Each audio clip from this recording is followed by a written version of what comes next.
I'm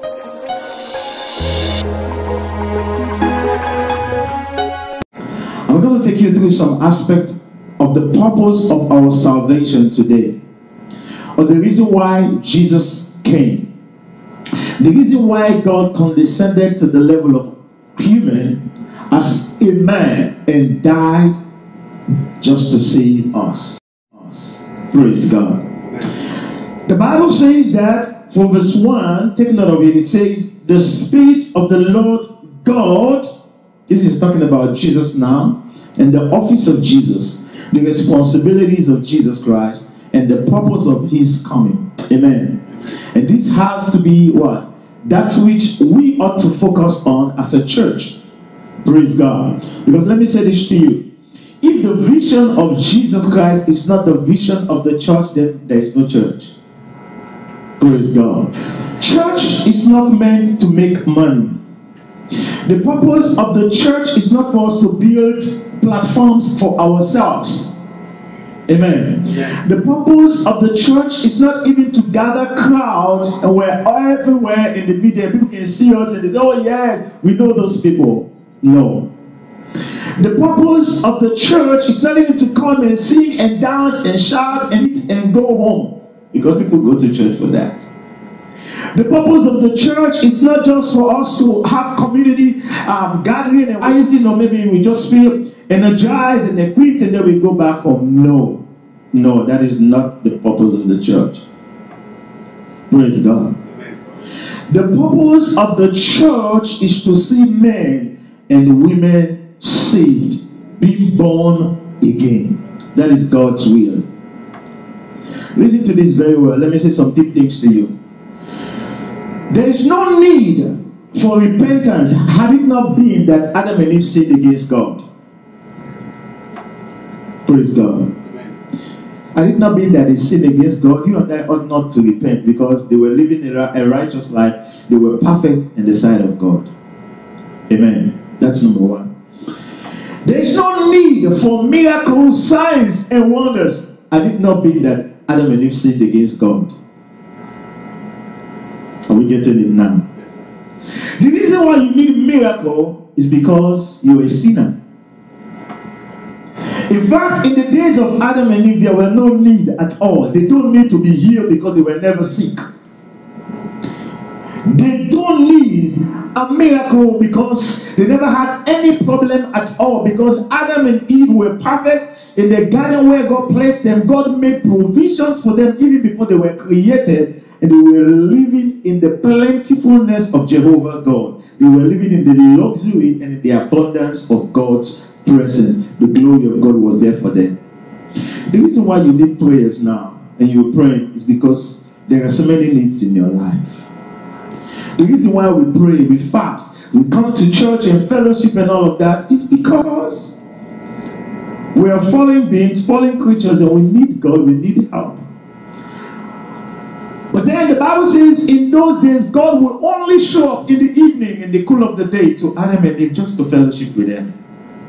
Not for miracle, not for signs, not for wonders, nothing else, because since the day they were created, they were blessed. Miracles, signs, and wonders were at their disposal.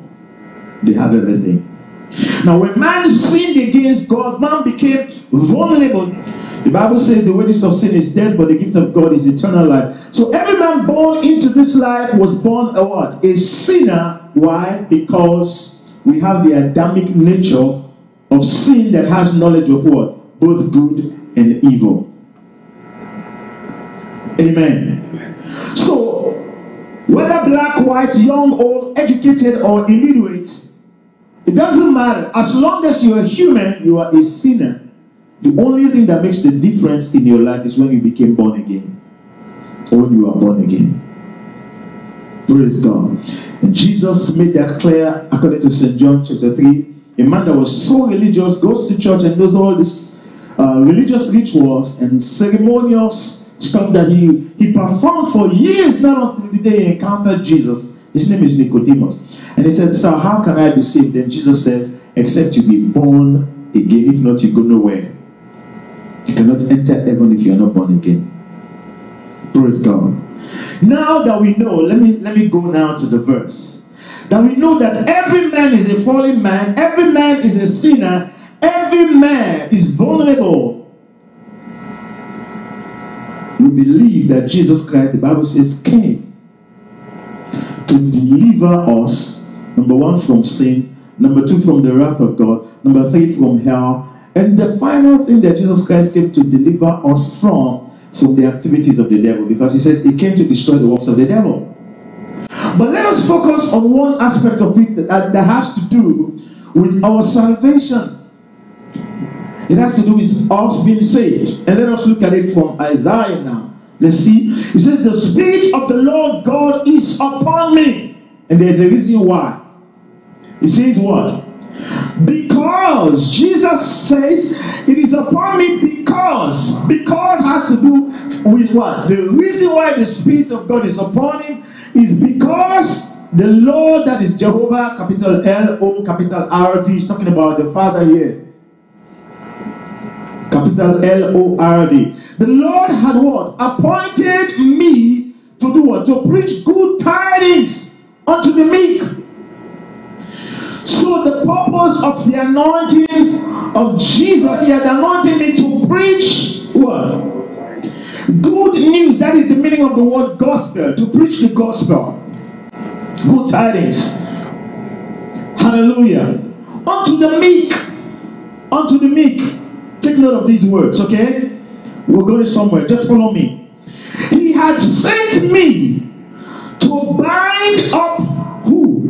The broken-hearted. Number one, he talks about the gospel to the meek. Number two, he's talking about what? Binding up what? The broken-hearted. Those who are discouraged. Those who are frustrated. Those who feel disappointed. Those who are down and cannot handle the constraints and the storms of life. To proclaim liberty to the captive, those who are bound in bondage, whether demonic bondage, sinful bondage, occultic bondage, satanic bondage, whatever kind of bondages that someone is being bound by. The purpose that Jesus Christ came was to what? To free those who are what? Bound. Are you getting it now? And then it says, and to open the prison to them that are bound. So we see two kinds of people who are bound. The captive, that is those who are taken over, and then those who are chained and locked up somewhere. These are your wives, your husbands, your friends, your brothers, your sisters, your neighbors, your workmates. Hallelujah. These are the people that will live with every single day. Jesus Christ came to set the captives free. John 3:16 says, for God so loved the world that he gave his only begotten Son, that whosoever believeth in him, number one, it says, should not perish. So those who have not yet believed in Jesus Christ will eventually perish. Then number two, he says, but have everlasting life. And those who are saved, you and I who are born again and we're saved, we have that everlasting life. Okay, are we satisfied with the everlasting life? How about those who are perishing? Every day, some of them are suicidal. What is the problem? The problem is this, that people are bound. The problem is this, that people are taken captives. Amen. And Jesus came to set them all free. Now, all these people that was identified are people who are under the clutches of the enemy. They are sufferers. They are victims. They are vulnerable. So what is your role? What is my role? What is our responsibility? Our responsibilities are the same as the responsibility of Jesus Christ, who went about what? Preaching the good tidings. Do you know how many people are in prison today? And whatever you are hearing in this church, they will say to themselves, I wish I may have heard such gospel, such message before. I would not have been where I am today. People are where they are. People are doing what they're doing now because they are ignorant of what has been made available for them. Praise God. The reason why you're here is because someone told you about Jesus Christ. You heard about the gospel, you repented, you believed in the Lord Jesus Christ. Praise God. Now, if you keep going, he says to proclaim the acceptable year of the Lord and the day of the vengeance of our God, verse 2, right? To comfort all that mourn. So the purpose of Jesus coming on earth is to meet the need of the people, of the lost, of the dying, of those that are in captivity. You and I, and every other human being. Let's see verse 3. Let's proceed. I'm taking you somewhere. What does it say? Verse 3. To grant consolation and joy to those who mourn in Zion. Those who mourn, they need consolation. They need joy. Those who are mourning in Zion, yes? To give them an ornament. Ornament, yes? A diadem of beauty. Yeah? Instead of ashes. Beauty instead of ashes, yes? The oil of joy instead of mourning. That's right. The garment expressive of praise. Of praise. Instead of a heavy burden. The King James says the garment of praise for the spirit of heaviness, yes?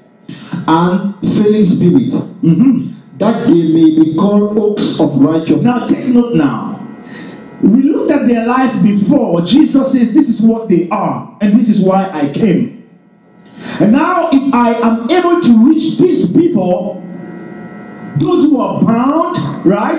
Those who are in captivity, those who are mourning, those who are dying, those who are oppressed, those who are sick, those who are frustrated, those who feel disappointed, those who want to die, those who thought that life is a burden, those who think that God has disappointed them, those who have been failing, all kinds of people, all these people are in need. The Bible says when they encounter Jesus and God meet them at the point of their need, something is going to happen.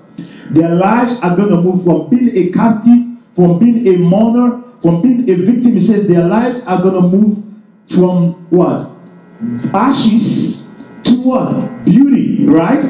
Transformation. That's one part of it. Verse 4 says, he says here, sorry, verse 3, he says, God will grant unto them beauty instead of ashes. He says, the garment of praise for the spirit of heaviness. Do you know how many people go through depression in life? Do you know how many people are frustrated? You know, I never know what stress really is all about until I came to Canada. In Africa, we don't know what stress is about. All that we know is we need food and clothing and that. But here, the bills alone will kill you if you're not careful. You need courage and strength. In Africa or in the Caribbean, you can walk to your friend or neighbor's house and eat, but not here. You come to my house, I close the door, I'll say, wait for me. You're waiting in the living room, I'm eating in the dining room. Even if you come and you don't have appointment with me, I'm busy, I'll say, okay, I'll see you later, I'm in a rush. That's the life here. These are people with dying need, but then the Bible says that Jesus came to meet the need of mankind. He says he will move them or remove the garment of heaviness and grant unto them what? The spirit, they remove the spirit of heaviness and grant unto them the garment of praise. He says that they might, I told you to begin to underline from here. The word might is not promising. It means that there is a choice here that it will work or it might not work. Why? Because God will never force your will. Some people love to be sick, so they will stay there. Some people love sin, so they will stay there. As I'm speaking to you right now, there are people who are worshiping Satan. They don't like God at all. Here in Canada, you've seen them in America. They have satanic churches. They do all sorts of things. They make a choice not to serve God, not to love God. But the Bible says that they might. So whoever is willing, the Bible says whosoever will become, be called what? Now they are going to be called what? Trees of righteousness. So that those who believe in the gospel now are no more mourners, They are no more captives. Hallelujah. They are no more under the clutches of the enemy. They are no more prisoners, but they are called what? The planting. Oh, sorry. The first one is the trees of righteousness. What is? Let me say this. Let me say this before I ask you the question. If you look at a tree, right? You discover that 99, I'm not saying 95, 99% of everything that you live by comes from a tree. Every single thing, 99. I'm not saying 95. From your head to your toe, everything that you're wearing originated from a tree. Even the money you're spending. In fact, the lowest commodity that a tree can produce is money. P-A-P-E-R, paper. Are you getting it? Paper is manufactured from trees. Your clothes, the one you're wearing, came from trees. Food, fruits came from trees. Medicine. Listen, after when God blessed Adam and Eve, at the end, the Bible says God said to them, they should eat from every green herbs for their health and for their survival. Medicines. Oh, there's no medicine that they will produce that has no origin from a tree. You see, man, I don't know what it is, but God and human being and trees are connected. In fact, Jesus Christ was referred to as the tree of life. He says, I am the vine, you are the branches. So many aspects, so many symbolism about trees, so many metaphoric statements in the Bible that has to do with trees. Here he says they will become what? The trees of righteousness. In other words, every tree is supposed to bring forth fruit. God, Jesus Christ is saying, when these people hear the gospel, they encounter me, their lives will be transformed. They'll begin to produce fruit of righteousness, right living, right relationship with God and man. You understand it now? So as a child of God, you are a planting of the Lord according to the book of Psalms, right? But every plantation of the Lord, remember Jesus is the vine and you are the branches. You and I are supposed to be fruitful. At one time Jesus went to the fig tree. That was another kind of symbolic aspect that has to do with the children of Israel. And he was looking for fruit from the vine. There was no fruit. And he was angry. The Bible says he cursed the tree. The next day the tree died. And Peter saw it. He said, Master, look at the tree you cursed yesterday. It's dead from the root. And Jesus says, yeah, I know. That's what I said. Praise God. In other words, God wants us to be fruitful spiritually first. And that was the first thing that came up. The Bible says in 3 John verse 2, Beloved, I wish above all things that thou mayest prosper. That is God's plan. Prosperity. Financially, physically, spiritually, holistically. God wants you to prosper. But if you look at that verse, it doesn't stop there. It is conditional. It says, even as thy soul prospereth. So when you look at a child of God, you look at their life, you can tell. You look at the way they live physically, you can tell what they are spiritually. Because the point is, your physical life is determined by the level of your spiritual life. When you grow spiritually, when you prosper spiritually, when you understand the word of God spiritually, when it becomes solidified in you, when you are matured in the things of God, when you grow in righteousness, then you have the boldness to speak in faith. Then you have the grace to command things to happen. Then you have authority over the kingdom of darkness. Then you can prevail over powers of the enemy. Then you can stand over and against any battle. Why? Because already you are a planting of the Lord. And not only that, the Bible says you are going to prosper according to the level of your soul. The way you prosper spiritually, that's how you're going to prosper physically. But we want to turn everything upside down. We want to prosper physically and not prosper in what? Spiritually. Are we learning this morning or this afternoon? So when you go to the scripture first, it says when they got saved or they encountered the Lord, they will become what? Trees of righteousness. First thing first. That's like the springboard. But it's like a girl that is single and says, I want to marry. Oh, I want a child. Marry first. After the marriage, then you have the baby. How many of us walk with our hands? When you walk with your head down and then your legs are up. You do that? Not even AK. Nobody walks upside down except if something is wrong. You walk with your leg. How many of us eat with our nose? Except if you're sick, you're in the hospital. It's odd, right? You eat with your hands and your mouth. Those who are sick will be fed through their nose. Okay, it clearly shows us that something is wrong. How am I saying all this? Many of us, we change the dynamics of God's will. We want to do it our own way, the way we understand, the way we feel, the way we think. Okay, God was saying to me, look at the way the world goes. Everybody wants to control you. You go to school, the philosophers, they want to take away your belief from you. They're trying to impose certain culture.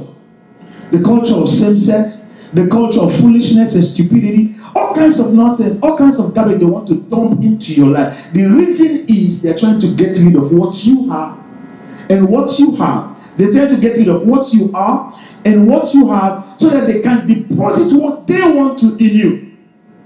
And the moment the world succeeds in doing that, your life will never be the same.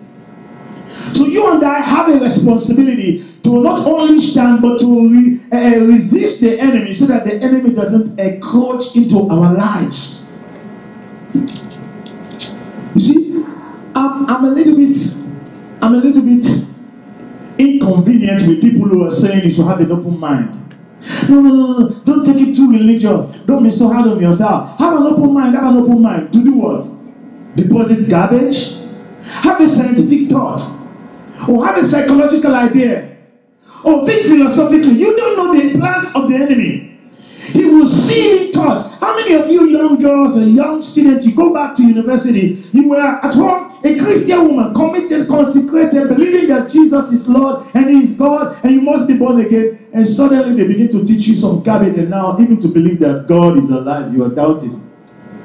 I don't think there is a God, because what I was reading the other day, my professor said it was a piece of garbage.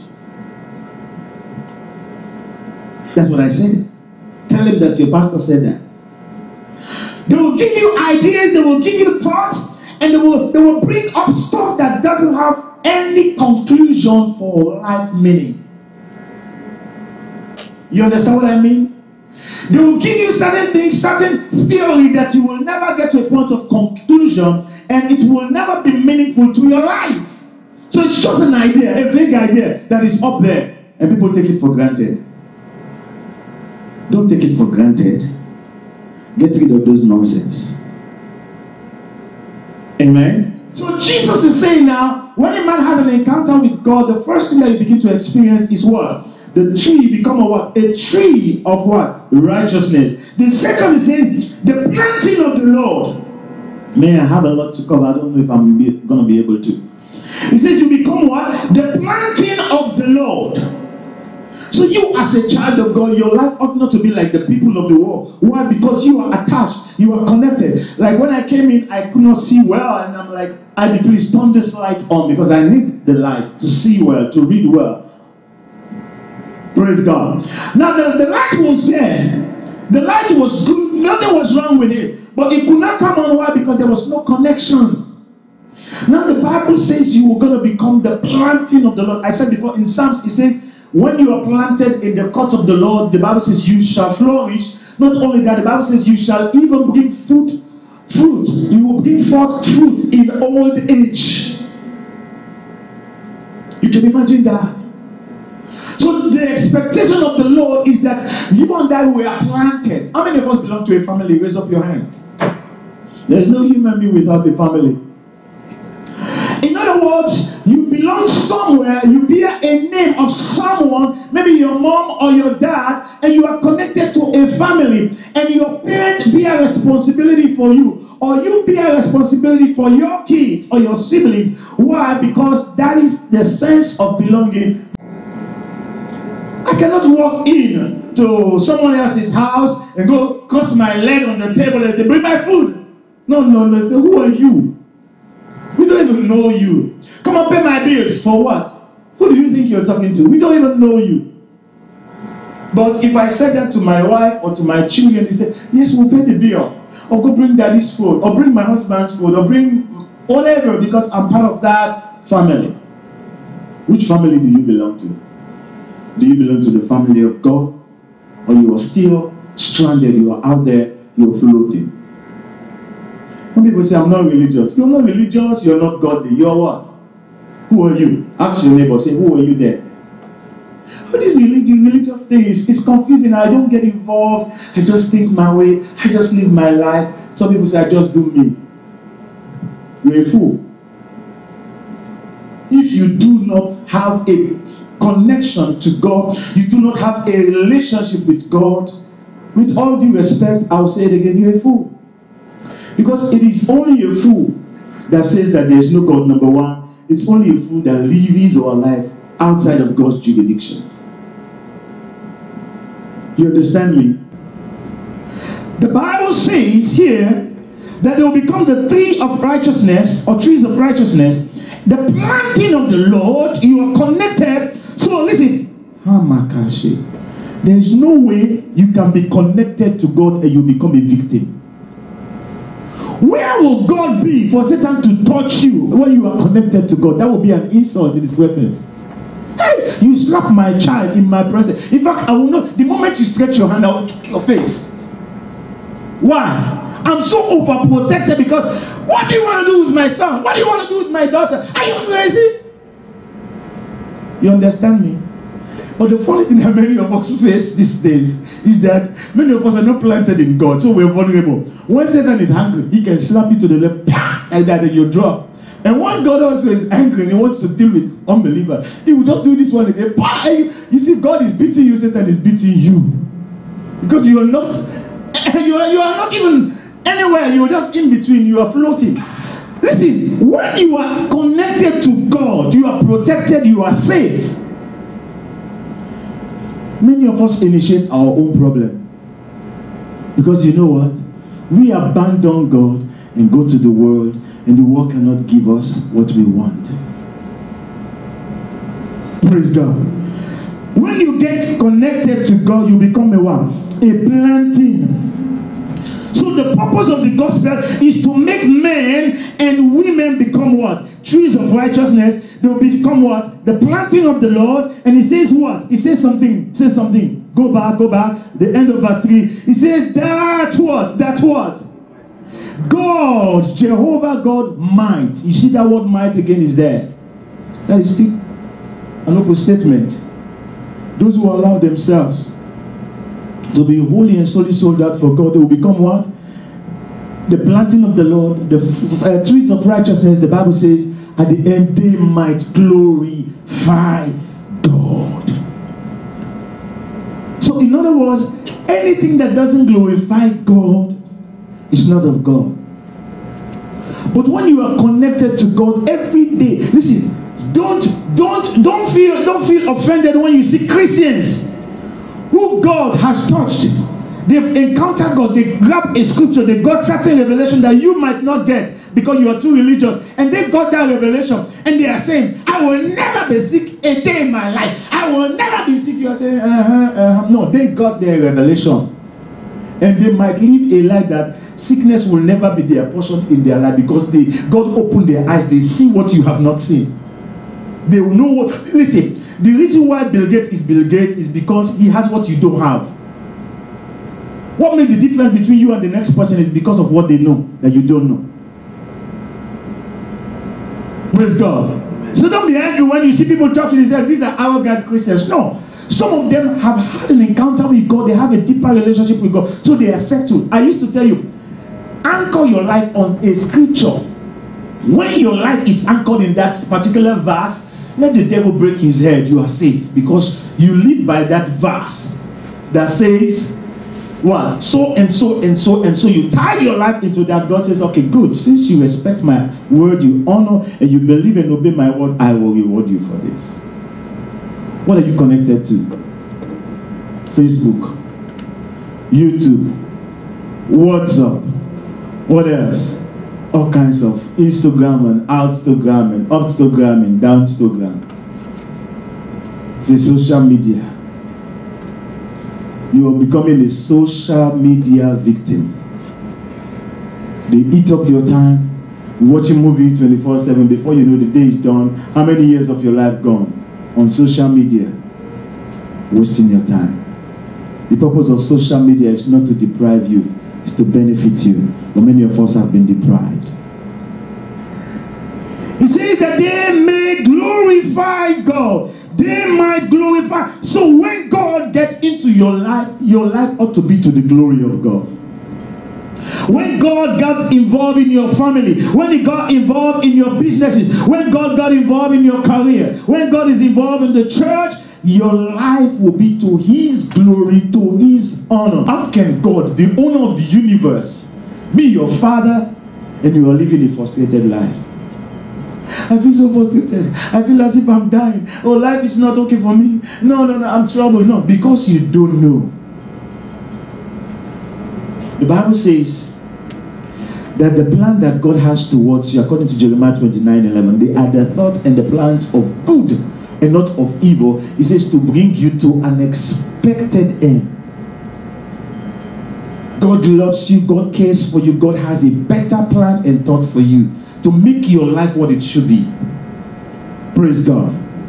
So the Bible says that the purpose of Jesus' mission here on earth is to reach mankind, is to transform the life of mankind, is to change our status from becoming a victim, and now we're becoming what? Victorious. Amen? From becoming a captive to becoming what? The trees of righteousness. Hallelujah. Hallelujah. From becoming prisoners, and now we're becoming what? The planting of the Lord. Praise God. And let me say this to you, beloved. We have the very same responsibility as Jesus. Jesus, in fact, gave several instructions to the disciples on earth.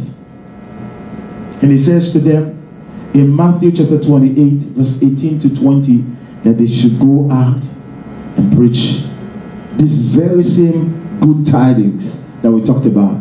This gospel. Praise God. Now when we go back to this same chapter 61, go back to the same chapter 61 of Isaiah. I'll read from verse 1. It says, the Spirit of the Lord God is upon me, because the Lord had anointed me to preach good tidings to the meek. So listen, all that took place here in chapter 61 that we've just read came as a result of preaching good tidings. Preach the gospel. Can we all say that together, please? One more time. One more time. When we preach the gospel transforms life. How many of us were drunkards before? Yes. How many of us were thieves before? Yes. How many of us were prostitutes, womanizer, drug addicts, who were wayward before? We can curse like Satan himself. Who were terrible. But what changes our life is what? The gospel that was preached to us. Listen, people will not change because you're beautiful. So when you go to them, say, praise the Lord, brother. Hey, can you follow me to church? He will follow you to church. He's running after you. But he will never be changed or transformed. What transforms a man is the gospel. When you encounter the word. Listen, the gospel is the word of God, right? And the word of God is God himself. Jesus said something. He says, I have given them thy word. And the world out there hated them. Why? Because of the word of God that God has given unto us. Listen, man, let me surprise you now. One of the greatest treasure on earth about God is himself. Right? And one of the greatest means to which he manifests himself is his word. Are you getting it?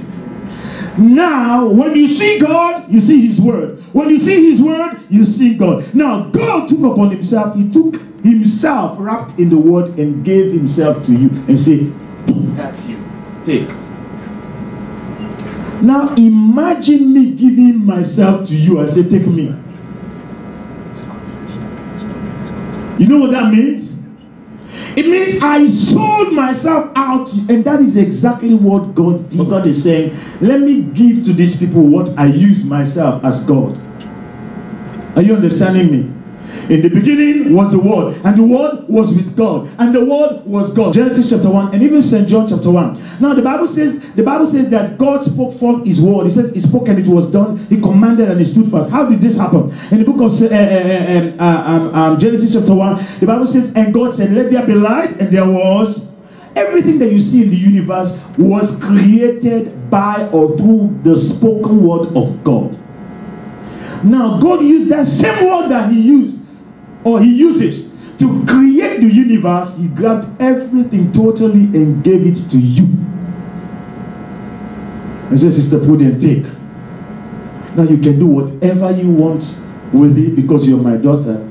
Chris, you can do whatever you want with it. Judith, you can do whatever you want with it. I have given it to you. Whatever I have as God, I gave to you. I give you the power of my word. I give you the power of what makes me God. It's my power. It's my word. Because this word is me and I am this word, so take me. What are you doing with God? Through His word, what are you doing? Listen, if you die in this life without a legacy, when you get over there, you will regret. You become the most frustrated person ever. Say, I missed it. God says, take. Sometimes when I looked at the ways of God, I'm like, this God is bold. In my local vernacular, I would say, God, He get mind, oh, He get mind. To trust you, God is bold. He knows you're going to fail, you're going to make mistakes, but He still can trust you with His life. He still can trust you with heaven. He still can trust you. He can trust you with all His resources. He can trust you with His power. You know, I wonder. Sometimes when I think about this God, I'm like, man, I can't wait to see Him. He gave us power. Is it that not enough? He gave us His word. Is that not enough? He gave us Holy Ghost. Is that not enough? He gave us grace. He gave us everything that makes Him to become God. Even with His holiness, the highest level of God, which is His holiness, He says, be ye holy, for I am holy. God is saying, come and become like me. If it would have been you would not have done that. Let's be honest. You will not. So Jesus is saying now to the disciples, do the same thing. Go out there. Tell your brothers, tell your sisters, tell your wives, tell your friend, tell the black man, tell the white man, tell the Chinese, tell the Indian, tell the Aboriginal, tell everyone that I have come to give them life and life abundantly. When was the last time you talked to someone about Jesus? When was the last time you invited them to salvation and says, can we pray? Can I pray with you? Can you repent of all your sins? When was the last time you tell somebody that God loves you? You walked by somebody the other day, you heard they committed suicide. If you would have opened your mouth, that person would not have died. The other day you go past somebody and you stop and you pick them up and you get them a ride and you drop them off, and then the next day you heard they were dead. Are you going to wait until you lost your wife, you lost your husband before you say, I would have told him or her the truth? No, tell them now.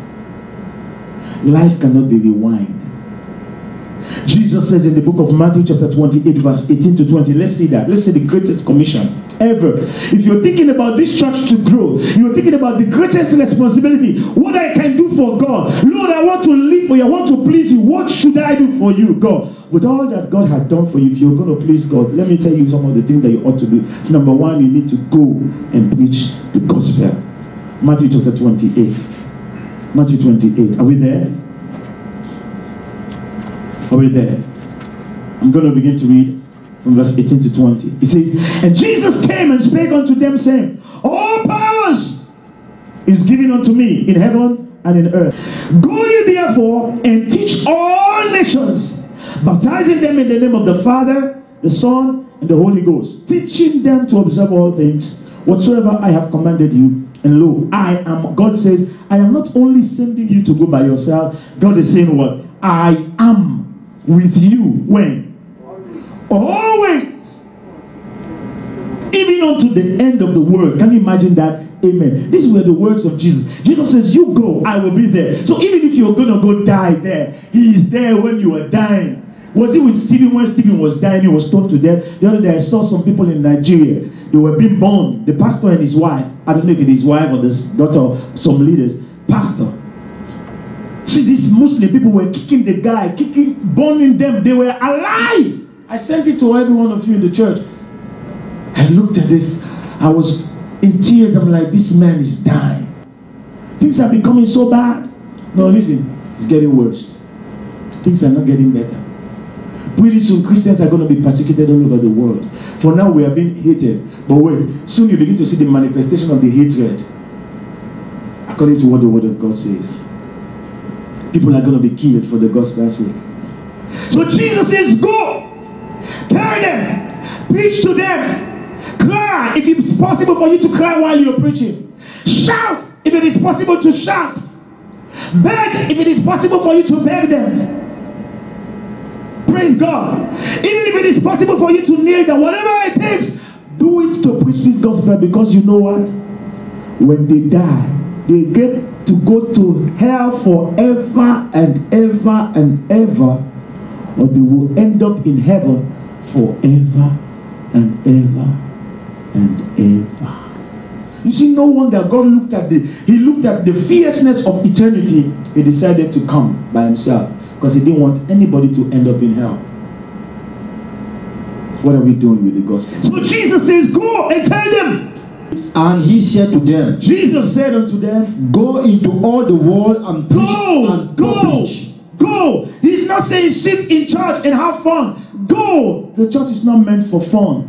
There's time for fun. There's time for every purpose under the sun. Go tell them. Go preach to them. Go encourage them. Go warn them. Go lead them. Go pray for them. Listen, the church is not the church within the four walls. The church is the church when we go out there and look at the sick, and look at the frustrated, and look at the drunkards, and look at the addicts, and look at the prostitute, and look at those who are fainting, and care for them. That is when we become a real church. So Jesus now says, go tell them. You have a job. You have a responsibility. Read, boys. He who believes, whoever believes, who are there to, who trust him, who relies on the gospel. I love Amplified, yes. And whom it sets forth, yes. And is baptized, yes, will be saved. Will be saved. The world is not a safe place. The world is not a safe place. Nowhere is safe. Look at all the terrorist activity that is going on. The worst is coming. After Jesus Christ comes, the rapture happened to take place, will be gone. You will see Wahala in the world. When you hear the gospel, you have compassion. Feel sorry for those who are not saved. Your heart will be broken. You feel discouraged because you imagine, you see this person walking back and forth. You will say, man, this is a big risk, because if he dies today or she dies now, what's going to happen? The gospel is free. Salvation is free. Eternity is free. If you appear before God, what will you tell him? What have you done to save the lost? In the book of Luke chapter 9, verse 2, it says the same thing. Praise God. In the book of Luke chapter 9, verse 2 and verse 60 says the same thing. In Acts chapter 5, verse 20, in Acts chapter 5, if you read the whole thing, is very, very interesting. The disciples were being persecuted, they were beaten, they were killed. But the Bible says, even though they were being taken into prison, they were being attacked, they were being embarrassed, yet they could still preach the gospel. They still get out. At one time, in this same Act chapter 5, the Bible says they were in prison. The Bible says the angel of the Lord went into the prison and delivered them all. Right? They went into the Sanhedrin council, they were preaching in the temple, preaching everywhere. And they got to the prison, the doors were still closed. But how did these men walk out of the prison? Nobody understood the mystery. They said, where are these men? Are they not the very same men that were locked in there? They said, yes, they are in there. Let's go check. They were not there. The officers were there. Everything was okay. The doors, everything were intact. How did these men disappear and walk through? The Bible says they were delivered by the presence. God is a mysterious God. They did not give up. Peter could have said, hey, you John, because you have a big mouth, that is why we run ourselves into trouble. Come on, shut up. And then John would have said, hey, no, it's not me. It's Matthew. I told him not to talk. No, they were not cursing or fighting each other. They were saying, we will preach again. We will go again. We will tell them again. We will pray again. We will fast again. We will teach again. It doesn't matter. Listen, these men were ready to die. In fact, they even gave their lives for the things of God. Praise God. A real believer, a real disciple of the Lord will say, if I live, let me live. If I die, let me die. I'm a soldier in the army of the Lord, and I will reach out to the lost no matter what. Can you imagine if you get to heaven, you see mom, dad, brother, sister, uncle, auntie, nobody is missing. Everyone is there. What a glorious moment it will be. But woe betide you, God forbid, if you go there, your wife is not there. So where's my husband? You realize they were in hell, or they are in hell for eternity. Hey! That will not be your portion. That will not be your case in the name of Jesus Christ. Why do we preach this gospel? I'm about to round up. Why do we preach this gospel? Why? In Daniel chapter 12, let's see that very important. After 2, let's go. 2, go.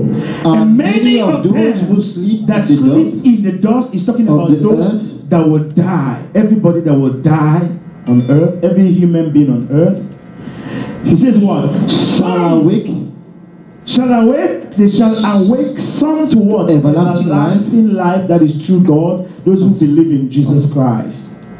And some to shame and everlasting contempt and abhorrence. This is the sad part. 2 sets of people. Listen, there are no black man, no white man in the sight of God.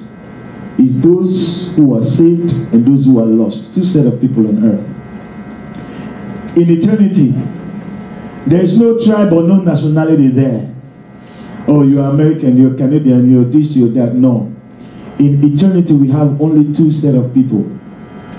Number 1, those who will awake to eternal life. And number 2, those who will awake to eternal what?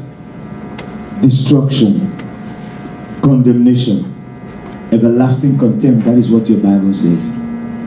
My question to you is this: where would you spend eternity? And where would your friends, your neighbors, your family members spend eternity? What is the purpose of the church? What is the purpose of Jesus' death? What is the reason for the gospel? It's to save the lost and save them at all costs. I love the American government. The Americans are pace setters in the world. It doesn't matter where their citizens are. Americans, man, wheresoever you find yourself, if there is trouble, they will go for you. As long as they know you were there.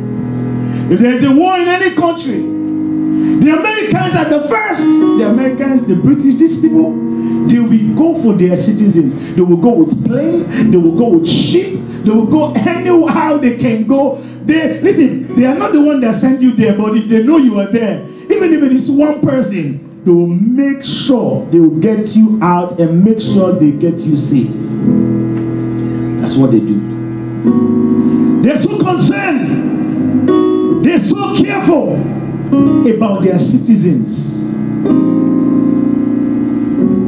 Most important of all, if you are an American soldier and you are in a battle and something happened, man, even if you got shot there, they won't leave your caps there. They don't mind losing more lives, but they will make sure they grab you out of that battlefield. You bring your caps home. That's what they will do. Imagine that. What are we doing to save our loved ones? Remember, that husband that marries you, that is so much in love with you, that spent all his money and time on you, is not born again yet. And you are complacent with that. your dad, your mom that labored for you and brought you up to a certain level in life and invested in you, they are not yet saved. You are complacent with that. Your brothers and sisters, your siblings, the one that you grew up together, you have fun. Imagine your brother end up in hell. How would it be like? You hear, it's like what happened to Lazarus and the rich man. I pray that will not be our case, our portion in the name of Jesus. If it is time to pray, now is the time. If it is time to cry, now is the time. If it is the time to beg, now it is the time. If it is time to shout, now is the time. Pray for their soul, cry for their soul, and ask God to empower you to go out and reach the lost. Tell people that God loves them and God cares for them, and let us help as much people as we can and make sure they make heaven. Stand to your feet as we're going to pray. We believe you have been blessed. You are welcome to join us at any of our fellowships on Wednesday at 7 p.m. to 9 p.m. for Bible study, Fridays at 7 p.m. to 9 p.m. for prayer session, and on Sundays at 11 a.m. to 1 p.m. You can reach us at 647-707-3738 or at 647-345-8708, or send us an email at faithhealingca@yahoo.com or faithhealingca@gmail.com. Please subscribe to our YouTube channel and connect with us on social media. Thank you, and God bless.